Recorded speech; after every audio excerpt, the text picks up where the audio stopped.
వివాదాలు పరిష్కరించడానికి ఒక్క సర్వే రాళ్లపై ఆనాటి ముఖ్యమంత్రి బొమ్మ కోసం 660 కోట్లు ఖర్చు పెట్టాడు.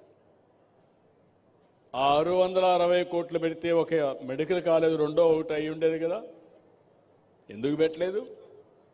ఇంకొక పక్కన పట్టాదారు పాస్ పుస్తకాల పైన ఆయన ఫోటో వేసుకోవడానికి 22 కోట్లు ఖర్చు పెట్టాడు. ఈరోజు మీరు ఒకసారి చూస్తే 77 లక్షల సర్వే రాళ్లపైన ఆయన ఫోటో ఉంటే మళ్ళీ క్లీన్ చేయించా. ఎందుకంటే చాలా మంది ముందుకు వచ్చారు, మా భూమి తెల్లవారితో నిద్రలేసి ఈయన ముఖం చూడడం ఏంటి అని అంటే మళ్ళా నాకు ఆ క్లీన్ చేసే బాధ్యతకు అదనంగా ఖర్చు. ఏం చెప్పాలి తమ్ముళ్ళు? ఇవన్నీ కూడా పూర్తి చేశాం. ఈరోజు ఇవన్నీ చేసి తప్పులు నేరాలు ఎక్కడా లేకుండా ఇంకొక పక్కన ఈరోజు 17,000 గ్రామాల్లో ఈ కార్యక్రమాన్ని స్టార్ట్ చేశాం. ROR, F lines, resurvey, assignment ఇవన్నీ కూడా దాదాపు 29 అంశాలపైన ఫిర్యాదులు రాగా వాటన్నిటిని పరిష్కారం చేస్తున్నాం. 22A తప్పుడు రికార్డులో బెదిరించి అవన్నీ చేసేటన్ని కూడా నోట్ చేస్తున్నాం. 22A భూముల్ని ప్రైవేటు భూములను తొలగించడం ద్వారా చాలామందికి ఆ జాబితాను తొలగిస్తున్నాం. మాజీ సైనికులు, స్వాతంత్ర సమర యోధులు, రాజకీయ బాధితులు వీరికి నిర్దేశించినటువంటి 8 డాక్యుమెంట్లో ఒక్క డాక్యుమెంట్ ఆధారం ఉన్నా అది తీసుకొని ఆ నిషేధ జాబితా నుంచి తొలగిస్తున్నాం. ఇంకో పక్కన యజమానులు తమ భూమిని కన్వర్షన్ చేసుకోవాలంటే నాలా చట్టం ఉండేది, ఆ నాలా చట్టాన్ని రద్దు చేశాం. ఇప్పుడు ఏ రైతు కూడా మళ్ళీ ఎంఆర్ఓ ఆఫీసు పోకుండా స్వేచ్ఛగా మీ భూమి అమ్ముకోవడానికి కూడా వీలు కల్పించాం. ఇంకో పక్కన ఒకప్పుడు అన్ని జాయింట్ కలెక్టరే చూసేవాడు, మళ్ళా ఆర్డీఓకి అధికారం ఇచ్చాం. ఇప్పుడు నేను ఒకటే చెప్తున్నా, ఇంత మునుపు కూడా చెప్పాను మీ జాయింట్ కలెక్టర్కి, జాయింట్ కలెక్టర్స్కి 1 సంవత్సరం ఈ బాధ్యత అప్పచెప్తున్నాం.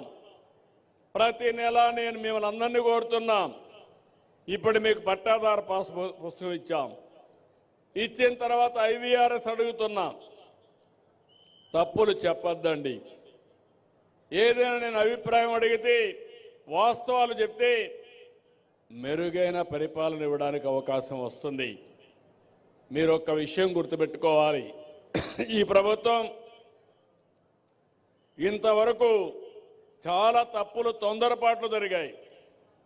స్వార్థంతో చేశారు, లాలూచి రాజకీయాలు చేశారు, కబ్జా చేసి పొలాలు కొట్టేయాలని చెప్పి చూశారు. అందుకే ఇవన్నీ కరెక్ట్ చేయడానికి 1.0 రీసర్వే చేసి ఇవన్నీ కూడా రైతుల్ని భయోందనలకు గురి చేశారు. ఇప్పుడు దీన్ని మళ్ళా రీసర్వే చేశాం. 6,685 గ్రామాల్లో గ్రామ సభలు పెట్టాం. రైతుల నుంచి 2,79,712 అర్జీలు వస్తే స్వీకరించాం. 100% డిస్పోజ్ చేశాం. సబ్ డివిజన్ కోసం ఫీజు ఉంటే మాఫీ చేశాం. మీకు వారసత్వంగా ఆస్తుంటే మీరు పిల్లలకి ఇవ్వాలంటే అంత మునుపు డబ్బులు ఛార్జ్ చేస్తే 100 రూపాయలు పెట్టి మీరు ఇచ్చుకునే స్వేచ్ఛ కూడా ఇచ్చాం. ఎక్కువ ఉంటే 1000 రూపాయలు పెట్టి బాగా తగ్గించి ముందుకెళ్ళాం. ఇంకో పక్కన నేను మిమ్మల్ని అందరినీ ఒకటే కోరుతున్నాను, ఈరోజు మీలో ఒక ఆలోచన రావాలి. చిన్న చిన్న తగరాదులు పెట్టుకుంటున్నారు మీరు,